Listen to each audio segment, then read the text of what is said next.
Ouais, voilà, 1000 milliards, c'est un chiffre qui plaît beaucoup au marché. C'est un chiffre déjà que personne, en termes de chiffre d'affaires, personne ne pèse 1000 milliards. Hein. La première société, elle est Walmart, et à peine à 697 milliards de dollars. Vous avez peut-être Saudi Aramco et Amazon derrière.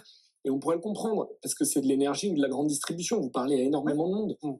Nvidia a quelques centaines, quelques milliers de clients, c'est tout. Mais quand Jensen Huang annonce quelque chose, généralement c'est pas du vent.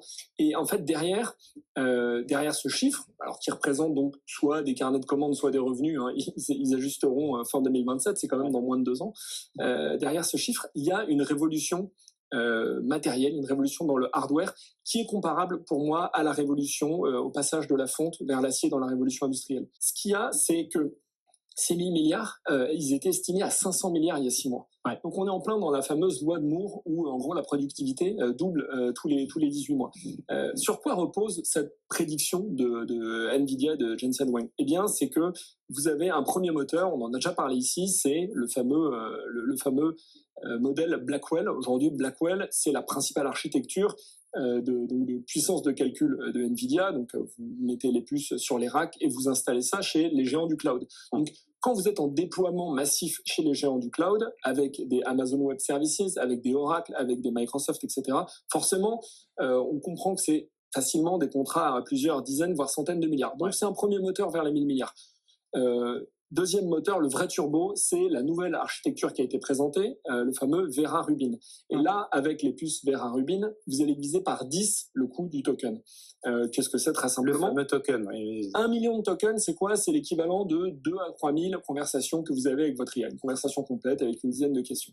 1 million de tokens, ça coûtait $5 il y a 6 mois, ça coûte aux alentours de $1 aujourd'hui, et donc Nvidia annonce de diviser ce prix par 10. On est vraiment dans cette loi de Moore dont je vous parlais.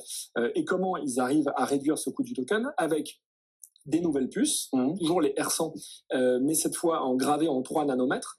Gardez ça à l'esprit parce que nous on a des bons graveurs de puces quand même en Europe. Hein. Un certain nombre, SML notamment. SML, oui. Et aussi grâce à une nouvelle mémoire vive. J'ai parlé de la RAM plusieurs fois, les HBM4. Et les HBM4, ça nous fait penser à Micron ou à SK hynix. SK hynix, ouais. Le troisième propulseur vers les 1000 milliards, c'est OpenCloud.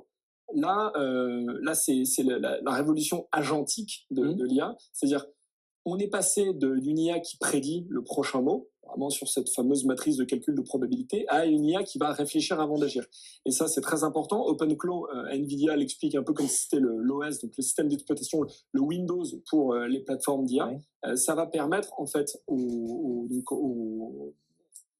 agents IA et aux robots d'être beaucoup plus rapides et beaucoup plus fiables. Et ça, c'est un marché de 35 000 milliards de dollars qui s'ouvre pour Nvidia.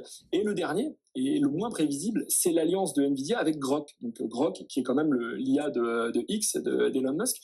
En gros, on savait que Nvidia, ils sont leaders parce qu'ils ont la puissance de calcul, et que Grok, ce qui faisait peur, c'est qu'ils sont extrêmement rapides en inférence, c'est-à-dire en vitesse de réponse. C'est le moment où l'inférence, où l'IA utilise ce qu'elle a appris pour vous répondre.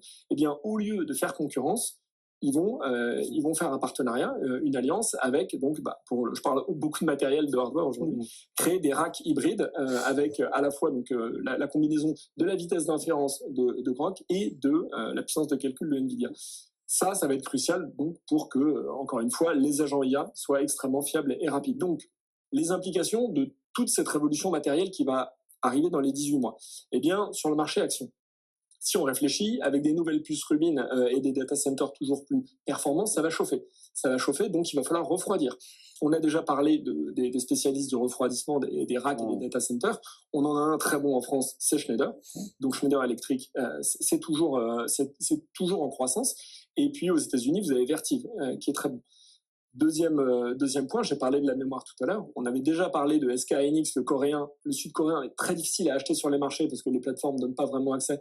Mais vous avez Micron Technology qui ne s'arrête pas de grimper. Il y a SanDisk aussi.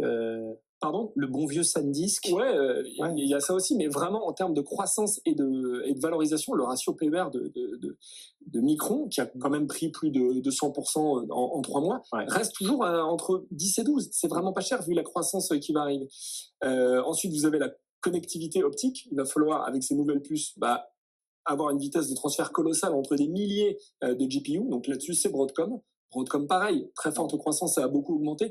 Mais bon, les arbres montent peut-être pas jusqu'au ciel, mais c'est toujours en croissance. Et puis, la fameuse marche qu'on attend tous, c'est les gains de productivité, enfin un peu d'IA dans les softwares, et ça, ça va être avec OpenClaw. Ouais. Donc, guettez les premières sociétés qui vont commencer à construire de l'IA et de la productivité sur OpenClaw, et là, déjà, vous avez Palantir, par exemple, ou ServiceNow, et peut-être demain des boîtes comme Salesforce, mais pour l'instant, c'est surtout Palantir et ServiceNow. Donc là, vous avez le hardware en amont et le software en aval.